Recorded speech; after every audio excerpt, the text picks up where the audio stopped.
Alright, we'll be starting a new series on random variables and probability distributions. Now, it's a way of seeing probability mixed a little bit with statistics, and I like to see this stuff as a bit of an abstraction of probability. Now, by abstraction, I mean to sort of zoom out of looking at particular details to look instead at broader structures and relationships. It's a bit like how when we started algebra, particular details would be things like times tables or adding or subtracting, and we sort of zoomed out of this to study unknown numbers, which might have been weird at first, but it gave us the language to describe patterns and relationships and structure, and surely after a few years of doing this, you've seen how powerful that is. So we're going to do something very similar with probability, and let me explain what we mean by that. We've of course worked with things like rolling a die before, and we ask questions like, what's the probability of rolling a 5? And that would be, of course, one possibility out of 6. Alright, and that's a specific, that's a particular detail, that's one particular outcome that we're looking at. What if we zoom out to not look at this single event of rolling a 5 or something, but on the act of rolling the die itself?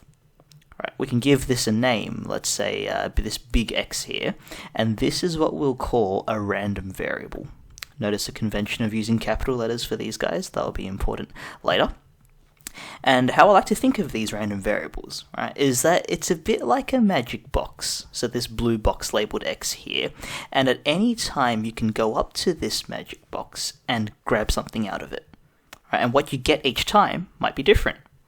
Right, and if this magic box corresponds to rolling a die, then you want to imagine that every time you reach in and ask for a number, the magic box quickly rolls a die and hands you the result.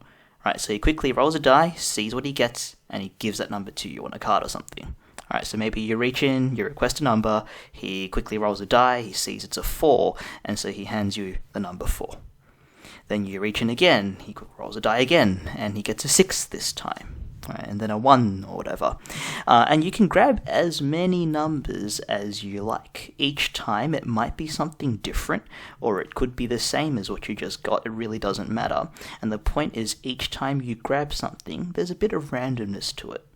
Right, and in the case where X describes a die roll, he has to roll a little die and tell you the result. So that means for this particular distribution, you have an equal chance of grabbing anything from 1 to 6. Right. But in general, not all outcomes might be equally likely, as we'll soon see. Alright, so what's the point of doing this? What's the point of looking at the die roll itself rather than particular outcomes? Well, by zooming out like that and looking not at specific events, but at the process itself, we can now ask questions like what the average die roll would be, or what the spread would be. Right, and you might notice that these questions are things we'd traditionally ask not in probability, but in a unit on statistics and data and stuff. And that's partly the power of thinking in this way. We can ask statistical questions and make concrete that relationship between probability and statistics, which I'm quite sure you've always felt, but never made quite clear.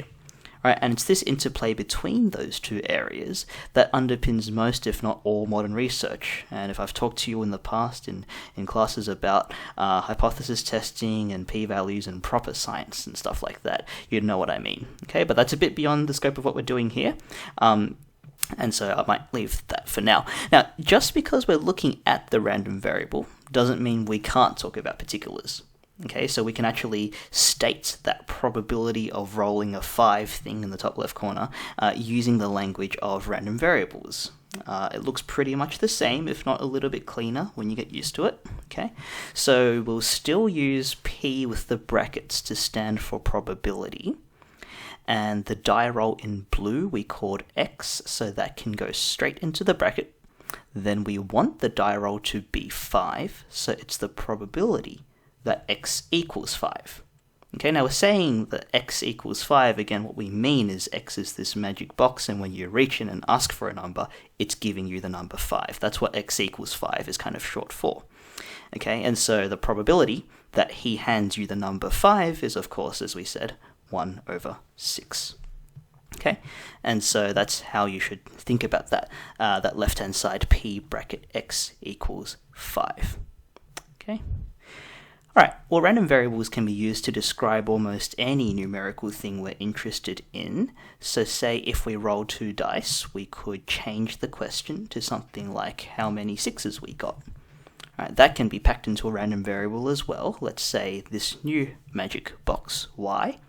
And so every time we reach into this box and grab a number, well, the box would have to quickly roll 2 dice and count how many 6s he got. Okay, so say he rolls a 3 and a 1, right? There are no 6s, so he'd have to give you the number 0. Okay, you might reach in and ask for another number. He'd quickly roll 2 dice again, say this time he gets a 6 and a 5. He sees 1 6, so he hands you the number 1. Alright, and so every time you reach in and ask for a number, he quickly has to roll a pair of dice, right, and report back to you the number of 6s he got. Okay, so one really important thing to keep in mind is that he only needs to report those green numbers to you. What happened in the yellow there actually happened behind the scenes. It happened inside the magic box, and he absolutely does not need to tell you how he got those green numbers. Okay, so really when we're looking at this y as a random variable, the only numbers that you're going to see, right, when you ask for a number are those numbers 0, 1, 0, 0, 1, and 2. You'd have no clue what happened with the dice. Okay, and so really formally, right, we're meant to only see those numbers 0, 1, 0, 0, 1, 2. Okay, now of course those outcomes 0, 1, and 2 this time are not equally likely. And hopefully you can see that 0 is the most likely, while 2 is the most unlikely, right? Because there's a really small chance of getting a double 6 when you roll 2 dice, right? And so there'll be different probabilities of actually getting each of those outcomes, and in order to calculate those probabilities, we will need to think about what's happening in yellow. Okay, but that's more the point of the next video. Okay? Alright, one more example of this kind of random variable. This time will really make our magic box work harder. Okay, and we'll ask this question. If he rolls a die over and over again, how many times will he miss the 6 before hitting his first 6?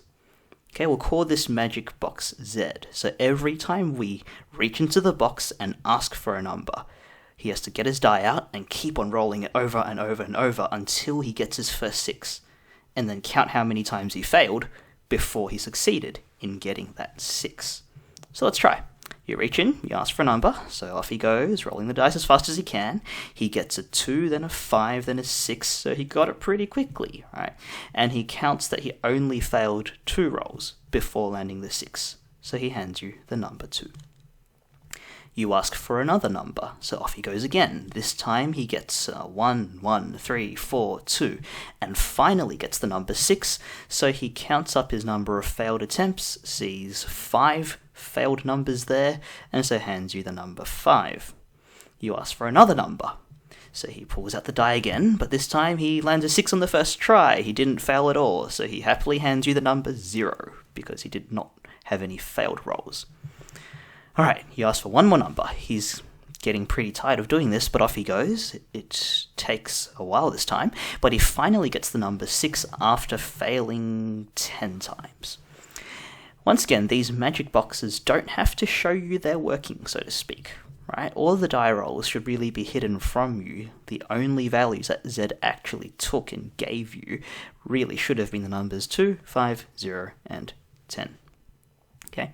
And again, you need to think about what could happen in the middle to work out the probabilities of getting each outcome. And this one's a bit trickier to work out, so have a go if you're interested.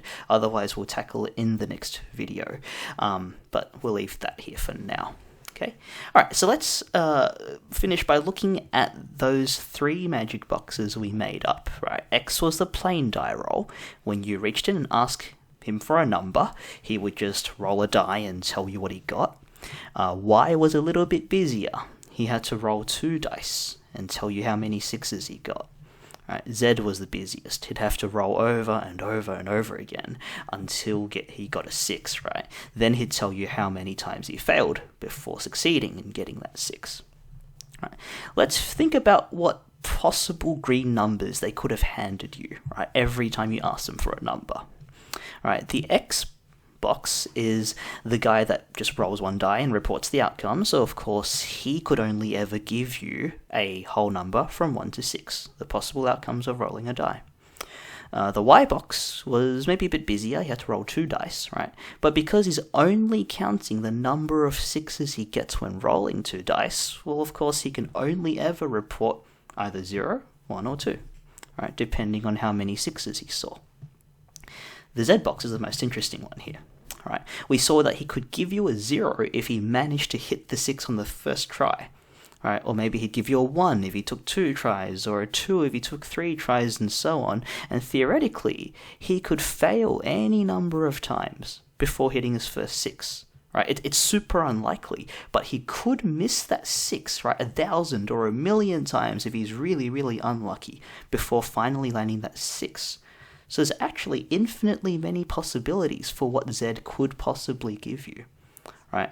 And what these 3 random variables have in common, though, are that the outcomes are what I'll say listable, right? You can count them out and write them in a list, even if that list extends to be infinitely long, like in Z's case, right? And for any random variable that sort of chooses a number from a listable pile, we call them a discrete random variable.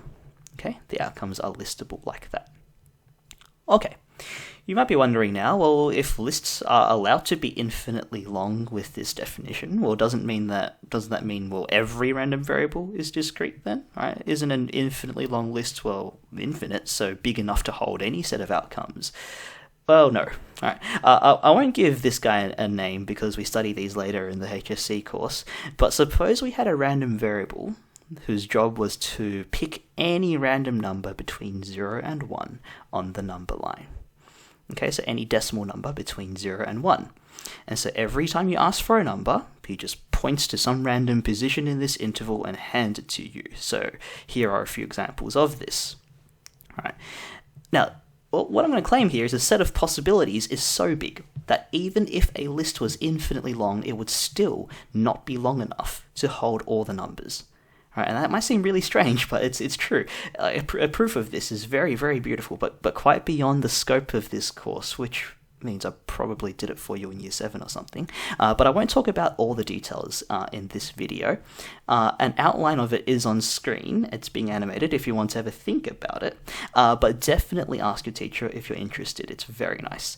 The main point is if our magic box is allowed to hand you any decimal number in some interval, some continuous interval on the number line, then the number of possibilities gets so enormously huge that even an infinitely long list can't contain it, and it is no longer a discrete random variable.